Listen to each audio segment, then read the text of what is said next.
The year is 1967. The night air is cold and still. A single scream slices through Bristol's Britannia Road, a scream that will haunt a community for decades. In the morning, a 72-year-old widow named Louisa Dunne was found dead in her home, strangled, sexually assaulted, and her home violated. For 58 years, this crime was left unsolved, until this June when a 92-year-old railway worker was convicted. This isn't just a cold case, it's a chilling lesson in delayed justice. Today, I'm going to be unpacking the whole case and who Louisa Dunne was, how investigators pieced the puzzle together after 56 years, and why a man that was born in the Great Depression will now die behind bars. Stay until the end, you won't believe how all this unfolded. Our journey starts in June 1967, where Louisa Dunne's body was found in her home. Decades passed,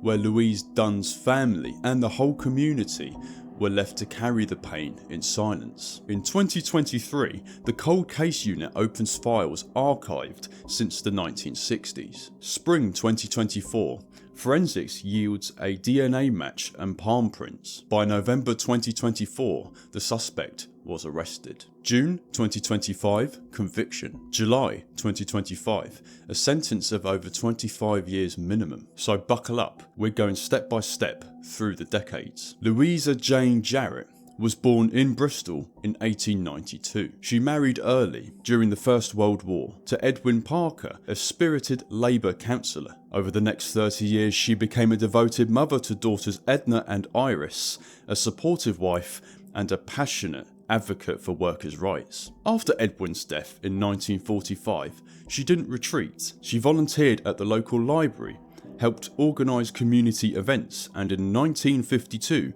remarried John Dunne, a supposed gentle night watchman who shared her love for gardening. But tragedy followed. By 1961 she was widowed again, alone in her home on Britannia Road, a modest terrace lined with elm trees and memories, always lit by the warm lamplight through her lace curtain windows. On the night of the 27th of June 1967, neighbours recalled flashing porch lights and a piercing scream, just long enough to send chills down someone's spine. By dawn, Louisa was found in her living room wearing a floral skirt and blouse, apparently dressed for bed. Her neck bore the marks of strangulation, and investigators later determined she had been sexually assaulted. She didn't suffer alone. Her death reverberated across Bristol. The photograph of her neighbour's front door, slightly ajar, became an icon of unresolved tragedy. Police mounted what was then Bristol's largest investigation. Teams fanned out across neighbourhoods, collecting over 19,000 palm prints, from cups, window frames, neighbours' homes, alongside 1,300 witness interviews and 8,000 door-to-door inquiries. Cars were stopped, men were questioned. One lead, a partial palm print on Louisa's bedroom window. But in an age where computerised databases or DNA, the print yielded nothing. Witnesses reported a tall, thin shadow crossing the road, a keep-fit jogger seen in the early hours. But every heartbeat slowed as leads evaporated. By autumn, the investigation was formally closed. Headlines faded. Mystery widow murder in Easton. The story vanished from tabloids, but not from Louisa's family memories. Enter Ryland Headley, born in 1932 in the West Indies, who moved to Bristol in the late 1950s. He married, fathered 3 children, and worked in the railway yards. To neighbours, he seemed quiet and polite. Then, in 1977, 2 elderly Ipswich women, aged 79 and 84, were attacked in their homes, both sexually assaulted. Allegedly, Headley broke in through windows late at night. He was convicted, then served only a couple of years due to a successful appeal citing sexual frustrating, a sexist archaic defence that sits uneasily with modern ears. He returned to Ipswich, removed from public scrutiny. No longer a suspect in Louisa's case, just another unsolved attack. He married again. His children grew up. He aged in calm anonymity, but above all, he remained on record, and in 2012 re-entered the UK National DNA database after a later incident. It's this step, this single profile, that would eventually expose him. In 2023, Avon and Somerset's Cold Case Unit, staffed in part by retired detectives, launched Operation Brass Tacks. They unearthed 17 boxes of evidence: Louisa's clothing, letters, dried blood samples, and that windowsill palm print. Forensic labs at the local university extracted semen traces from Louisa's skirt hem. Using advanced extraction protocols, they constructed a full DNA profile. Something unimaginable in 1967. They cross-checked it in May 2024 with the National DNA Database. The match? Ryland Headley. The statistical likelihood, 1 in a billion, but more than that, a new palm print analysis technology showed the palm from 1967 matched Headley's even after decades. Investigators noted this was a smoking gun evidence, a dual corroboration of violent intrusion and personal presence. In November 2024, Headley, now 92 years old, was arrested at his Ipswich residence. Mr. Headley? Yeah. Ryland Headley, lovely. Thank you very much. This is my colleague Jo. We've just got a camera recording as well, just so you're aware. Okay. Yeah. Okay. And I'm here today because I'm arresting you Yeah. on suspicion of the rape and murder Yeah. of Louisa Dunne, which happened in Bristol in June 1967. Yeah. The reason I'm arresting you Yeah. is because the police have investigative material that indicates you are responsible for that rape and murder of Mrs. Dunne, Yeah. which happened at Britannia Road in Easton, Bristol, June 1967. Yeah. You do not have to say anything, but it may harm your defence if you don't mention when questioned something that you later rely on in court. Yeah. Yeah. Despite the age, detectives say they treated him as they would any other suspect, rightfully so. With careful planning and respect, he was held overnight, questioned and remanded. Why did you go through the upstairs window? No comment. Because remember, this is your opportunity to give us your account. And if you didn't do this, this is your time to tell us. No comment. Okay, so we're going to talk about what happened next, okay? So once you've gone in, or somebody has gone in, we believe it to be you, through that window, Louisa has been attacked. Can you tell me about that? No comment. There were a number of people nearby who heard a scream in the early hours of the morning. No comment. Did Louisa scream?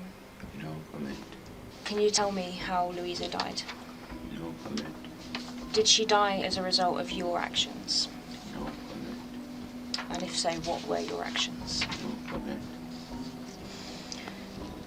Was it an accident? No comment.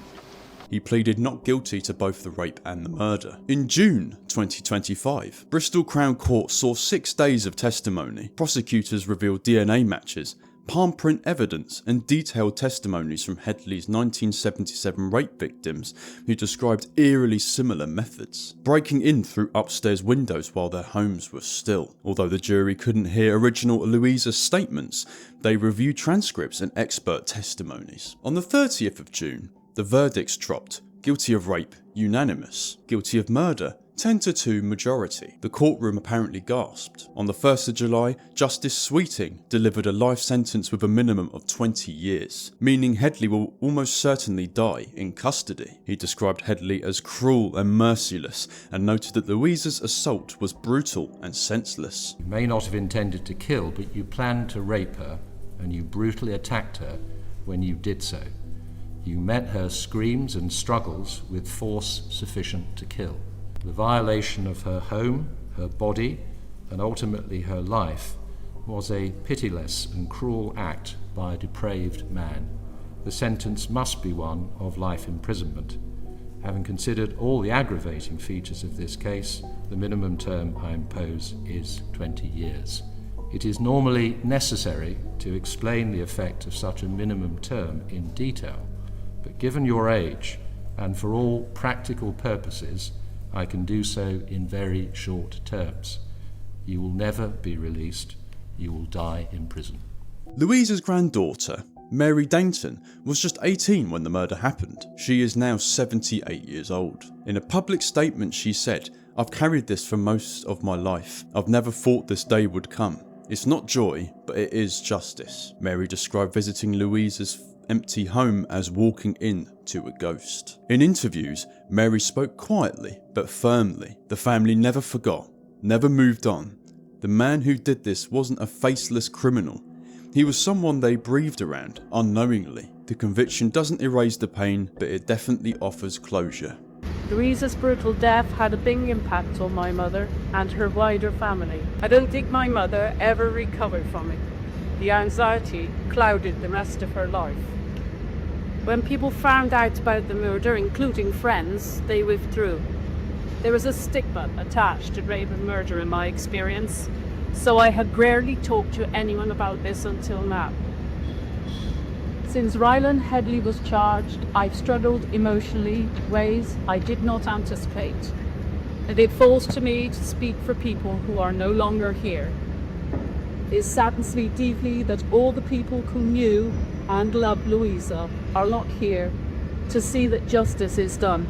This case is thought to be the longest running cold case ever solved in British history, and the oldest individual convicted in such a case. Authorities are now working with Suffolk and the National Crime Agency to cross-reference Headley's movements. Police are revisiting unsolved cases targeting elderly women in the 1960s to the 1980s. Several investigations have been quietly reopened. Police have reportedly floated the idea that up to 3 similar incidents could now be tied back to him. Now comes the big question for us. Does this feel like justice, or too little too late? On one hand, DNA technology rewrote history, giving a voice to a victim decades gone. On the other, we're sentencing a nonagenarian. Does it matter that he's 92? The answer is yes, but justice isn't about convenience. It's about the truth. I want to hear your thoughts. Can a 92-year-old serve meaningful time? Or does society risk abusing late life prosecution? And what about victim rights? Louisa's story was silenced for far too long. This story, if anything, proves time doesn't kill truth. When science and persistence meet, justice can still stand, no matter how many years pass. So now it comes to my final thoughts on this case. Now, he was arrested in Ipswich, which is just down the road from where I live. And genuinely, that is crazy. He's probably gone through his whole life thinking that he's never ever going to get caught for the murder that he committed. And obviously you've got to think back then, the amount of technology that they had compared to now was night and day. So he was probably thinking, I'm going to get away with this. I'm going to die not ever being found out for who I really am and what I did. But obviously, if time's gone on, technology's gotten better, and he has been caught now 56 or 57 years later. It's good that he's been caught, but I suppose the family of this woman were probably thinking that they're going to go through their entire life never ever finding out who did this to her, which must have been an extraordinary amount of pain. Got a bit of dangling hair in my... There we go. Get off me. Now, on one hand, I can believe that they probably came to some sort of peace with the fact that she was murdered. I mean, obviously you're never going to be happy about it, but I'm sure they've come to terms with it. But finding the killer is one of the most important things in these sorts of situations, because you want justice for what your loved one went through. And the fact that he finally got caught will be good for them. But they were probably thinking, why didn't this happen any sooner? This could have happened years ago. This just proves that no matter when you committed a crime, and if you think that you're going to get away with it, you're not. Ultimately, I think it's a very good thing that the police have reopened these cases, because they could have had every opportunity there to just sort of leave it in the past and go, no, it happened too long ago. What's the point in trying to reopen something that happened that long ago? But credit to the police for doing that, because they've actually managed to get a conviction and justice for the victim's family. And if we're going to take anything away from this video and what happened here, I would say at night time, always have your windows closed. Never ever give someone the opportunity to be able to break into your house, especially if you live in a built up area like a city or a large town. Definitely always prioritize the security of your home before you go to sleep, because bad things can happen to anyone, whether you're a 22-year-old or you're an 80-year-old. So anyway, yeah, what did you think of today's deep dive? Drop your thoughts in the comments section down below. If you are a fan of cold case analysis, forensic updates or ethical political debates, smash that like button, subscribe, and don't forget to ring the bell notification so you get notified every single time that I upload a new true crime video. Thank you guys for watching, I hope you enjoyed it, and I will see you guys next time.